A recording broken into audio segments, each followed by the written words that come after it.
Swastiastu pemirsa Bali TV, kembali saya Nyoman Winata, redaktur pelaksana harian Bali Pos yang berjumpa ya dalam Bali Pos Talk. Kan kali ini kita mengangkat dari isu politik berkaitan dengan kampanye caleg calon anggota legislatif baik itu DPD maupun DPR dan DPRD. Hari ini kita banyak melihat baliho-baliho sudah mulai terpasang di hampir semua sudut jalan. Itu menjadi evaluasi kita bersama.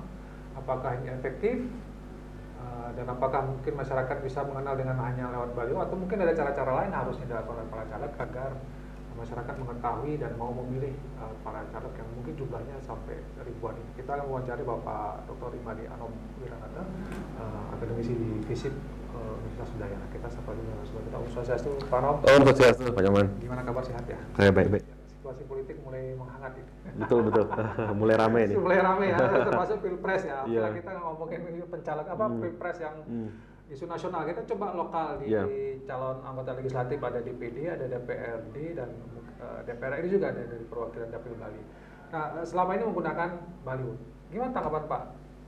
Melihat baliho yang begitu marah ini, mengotori kota dan segala. Iya betul, ini harus dihitung dari biaya dan manfaat ya. Pertama bagi calegnya, mengeluarkan biaya yang besar itu apakah sudah sesuai dengan apa yang akan didapatkan, suara misalnya. Terlebih misalnya memasang baliho di jalan-jalan besar di mana orang tidak berhentinya tidak lama, dan terlebih lagi ketika balihonya banyak, jangankan memilih, mengenal aja mungkin orang tidak ingat. Di lampu stopan sebentar, kemudian lewat lampu stopan lagi ada baliho lagi, sekian perempatan orang ingatnya siapa sih gitu kan. Jadi saya tidak yakin itu akan sebanding antara biaya yang dikeluarkan dengan keterpilihan dari caleg yang bersangkutan, dan juga dari aspek keindahan kota, terutama nanti pasca pemilu, apakah nanti mau dibersihkan atau jangan-jangan malah nanti Satpol PP yang repot, malah anggaran publik yang digunakan untuk membersihkan. Saya agak ragu, apalagi calonnya kalah misalnya kan, kecewa balihonya dibiarkan. Jadi itu perlu dipikirkan terutama dari aspek keindahan ruang publik, karena itu perempatan dan juga tempat-tempat strategis adalah ruang publik yang seharusnya menjadi milik bersama. Jadi view-nya juga harus jadi milik bersama. Jadi sebenarnya kalau bisa dikatakan ini tidak efektif ya, karena biayanya terlalu besar, karena harus memasang di sekian titik, jumlahnya banyak, biayanya besar gitu ya. Tapi betul. Aktivitas orang mau memilih caleg tersebut dengan baliho sepertinya kecil ya. Saya melihatnya kecil, saya nanya beberapa orang, ya tahu tuh, tapi itu pun kalau tahu ketika misalnya baliho itu dipajang di tempat yang orang nongkrongnya lama, seperti di depan pura misalnya, orang lagi nunggu dalan kan lihatnya cuma itu aja kan, agak lama. Oke lah, ingat orang ini. Tetapi bagaimana membuat seseorang terpilih itu kan belum tentu gitu kan. Pemilih tentu memiliki pertimbangan-pertimbangan lain gitu. Ya sebenarnya hanya efektif untuk pengenalan saya berarti ya. Itu pun kalau diingat. Karena saking banyaknya juga. Coba bayangkan berapa lampu stopan yang kita lewati, berapa baliho yang kita baca. Memori orang itu kan terbatas gitu kan.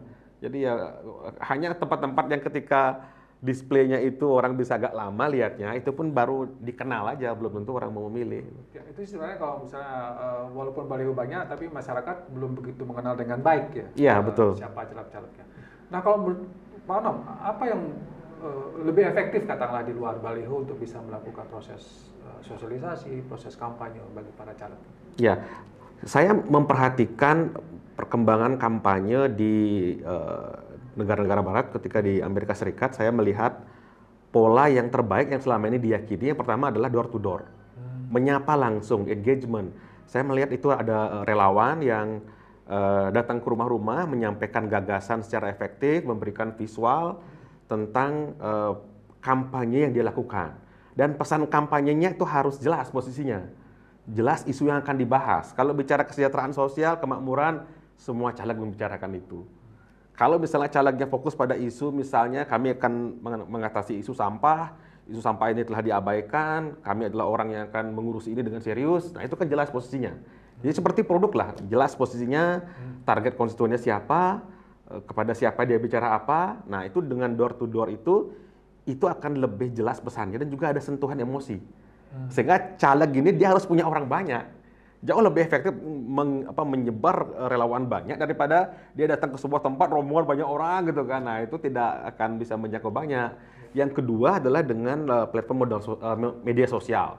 Sekarang ini orang sudah bergaul di dunia maya, Namun catatannya adalah bagaimana sekarang membuat para pemilih itu melihat konten dari medsos kita, kan itu jadi masalah sekarang.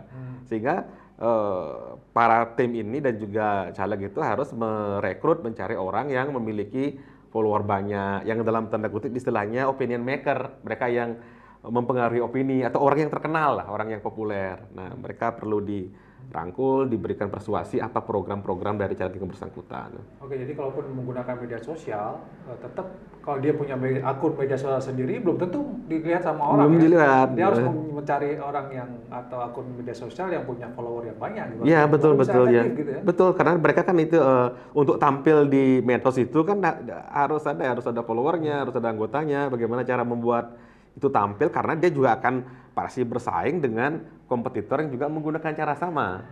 Jadi pemilu itu mirip seperti orang berjualan sebetulnya. Kalau ingin berjualan, maka Anda harus brandingnya bagus, segmentasi pasarnya apa gitu. Sehingga ketika muncul caleg ini, orang udah tahu ini yang akan dia kerjakan. Dan dia adalah orang yang terbaik untuk mengerjakan itu. Sehingga background dari caleg yang bersangkutan itu perlu untuk dihadirkan. Saya punya pengalaman menjadi apa, misalnya orang yang punya tanggung jawab, buktinya ini, dan saya ingin menunjukkan tanggung jawab saya dalam public office, dalam kehidupan di DPRD misalnya gitu. Itu yang ingin didengar oleh publik sebetulnya. Bagaimana calon ini adalah calon yang berkualitas, punya track record yang jelas, dan jelas apa yang dia lakukan. Bagaimana dengan menggunakan media-media konvensional seperti koran, kemudian ada media televisi? Menurut Pak Nun, bisa nggak itu juga digunakan untuk sarana kampanye? Untuk koran cetak orang sudah mulai berkurang ya, karena sudah mengarah kepada koran online. Kalaupun koran online itu orang membaca berita ketika beritanya itu heboh atau masuk dalam status medsos seseorang. Orang jadi baru itu. Jadi gitu ya? medsos itu menjadi pembuka pintu orang baca koran gitu ya. Beda dengan dulu orang di warung, nongkrongnya di warung, idenya di warung, kemudian baca koran. Sekarang sudah berbeda. Demikian juga dengan televisi. Paparan orang terhadap televisi sudah mulai berkurang karena ada YouTube itu, karena ada medsos yang lain. Jadi dia TV mengalami pengurangan ya, kecuali kalau di level nasional agak beda. Kalau di level daerah sangat efektif bila itu melakukan engagement atau interaksi secara langsung. Itulah mengapa memiliki relawan yang punya mobilitas tinggi, dia bisa menjangkau banyak tokoh masyarakat, bisa menjangkau pemilihnya langsung, itu menjadi kekuatan dari caleg yang bersangkutan. Tapi kalau kita melihat pengalaman-pengalaman dari pemilu-pemilu sebelumnya, kemudian keterpilihan seorang caleg itu biasanya kan lebih ke kedekatan mungkin dengan partainya, fanatismenya, dan satu lagi tentang yang rajin mengucurkan bansos itu misalnya. Gimana, apakah kemudian calon-calon pendatang lah katakan begitu yang bukan petahana, yang tidak mengucurkan bansos, pasti punya peluang nggak mereka untuk terpilih gitu misalnya? Pertama dari segi bansos itu sebetulnya hal yang tidak bisa dihindari. Walaupun saya ingin mengatakan bahwa bansos untuk kepentingan politik itu suatu saat nanti harus dipikirkan kembali untuk dihapuskan, dan lama untuk menghapusnya. Amerika aja itu perlu beratusan tahun untuk menghapus. Istilahnya kan itu pork barrel politik ya. Pork barrel politik itu artinya seperti politisi atau aleg gitu yang sudah menjabat mendapat dia porsi. Sehingga coba dipikir bagaimana bisa kompetitif. Ada orang incumbent punya hak untuk menggelontorkan bansos melawan pendatang yang baru, sehingga itu kompetitifnya menjadi berkurang. Dan repotnya lagi adalah kompetisi partai akan susah berubah. Dominasi partai di sebuah daerah ya akan itu Bali PDIP, di daerah lain di Indonesia Timur PDIP susah masuk karena Golkar menerapkan pola yang sama. Oke lah, sekarang bansos masih ada era itu. Nah, sekarang bagaimana bagi pendatang bisa menaikkan daya saingnya di era bansos ini? Saya melihat cara yang bisa digunakan adalah dia harus berkoalisi dengan caleg yang incumbent. Misalnya nih calon yang incumbent, dia kan punya potensi untuk membawa produk kesejahteraan dari negara kepada masyarakat. Yang pendatang itu harus nempel di situ dan diperkenalkan oleh barangkali seniornya yang lebih dulu menjadi anggota legislatif. Harus satu partai kan? Satu partai harus lurus. Jadi kalau beda partai susah lagi. Susah. Jadi bagi partai yang tidak punya kursi DPR itu berat. Kecuali misalnya partai yang sedang berkuasa atau aleg yang berkuasa melakukan kesalahan yang sangat fatal, itu baru dia kesempatan masuk. Nah seperti PSI kan agak berat ya, agak Baru ya. berat, seperti baru berat, sehingga jargonnya itu juga jargon yang agak bombastis lah, saya anggap begitu. Nah, bagaimana kan anak-anak muda? Sekarang kan katanya kaum milenial kalau tidak salah 40 atau berapa persen, cukup Iya. tinggi ya Tinggi ya, pemilihnya. ya. Nah, apakah ada cara khusus untuk menggarap para milenial ini? Nah, Bagi para calon? milenial ini menghadapi gejala yang tidak kita hadapi pada masa lalu. Pada masa sekarang ini pilihannya banyak, gitu kan.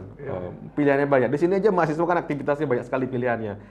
Nah, mereka itu baru tergerak kalau mereka betul-betul tertarik.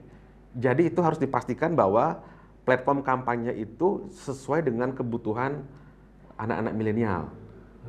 Kebutuhan real mereka, seperti contoh misalnya ketika mereka perlu nongkrong di taman kota, perlu keamanan, nah isu keamanan itu yang diangkat. Jadi ya itu kembali, sebetulnya itu juga menarik bagi generasi yang dulu, tapi anak muda itu dia lebih immediate, lebih segera keterhubungannya antara isu politik dengan kebutuhan mereka sehari-hari gitu ya. Ya itu Jadi yang ketika bersentuhan dengan kepentingannya dia gitu. iya ya, very sangat pragmatis ya. Ya itulah generasi yang sekarang ya, kebermanfaatan yang langsung yang Bagaimana berhubungan dengan patron? mereka. Apakah anak-anak muda ini tunduk dengan patron nggak? Misalnya orang tuanya atau tokoh-tokoh masyarakatnya? Ada Nah, khusus? patronase generasi lama dan generasi sekarang berbeda. Beda lagi ya? Beda karena generasi sekarang seperti tadi saya sampaikan, mereka bisa memilih figur yang jadikan panutan.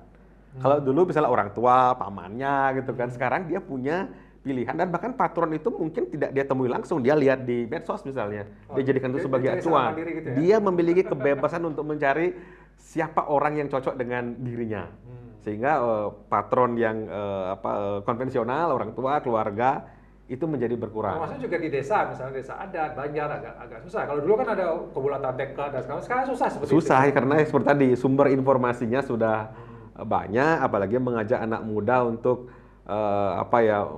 berpikir seperti generasi tuanya agak susah karena pilihannya banyak. Pilihannya banyak. Tapi kalau begitu sepertinya agak susah juga ya Pak Anomnya kalau kita bicara tentang keterpilihan atau nanti yang terpilih adalah orang-orang atau calon-calon yang berkualitas itu agak susah juga ya. Iya, Kecuali ada perubahan mendasar di masyarakat pemilih ini. iya pemilih. Bisa cerdas itu untuk memilih gitu ya. Ya untuk pemilih itu supaya untuk memilih pemimpin yang bertanggung jawab kan ada dua nih, dari aspek calegnya, calon pemimpinnya, dan juga dari aspek pemilihnya. Kalau dari aspek calegnya, ya kita kan pilihannya banyak nih. Sekarang persoalan mereka bisa menampilkan siapa diri mereka, siapa orang yang tepat untuk menjadi pemimpin. Nah sekarang dari dimensi pemilihnya, sekarang apakah mereka itu memilih anggota dewan berdasarkan kriteria-kriteria yang masuk akal untuk tanggung jawab bagi seorang anggota dewan. Nah, banyak pemilih yang sebetulnya juga melihat calon itu tidak dari segi kualitasnya, dia dari tampilan luar. Nah, itu yang dipilih. Nah, itu ya kita perlu disampaikan ke masyarakat bahwa itu akan mempengaruhi 5 tahun ke depan.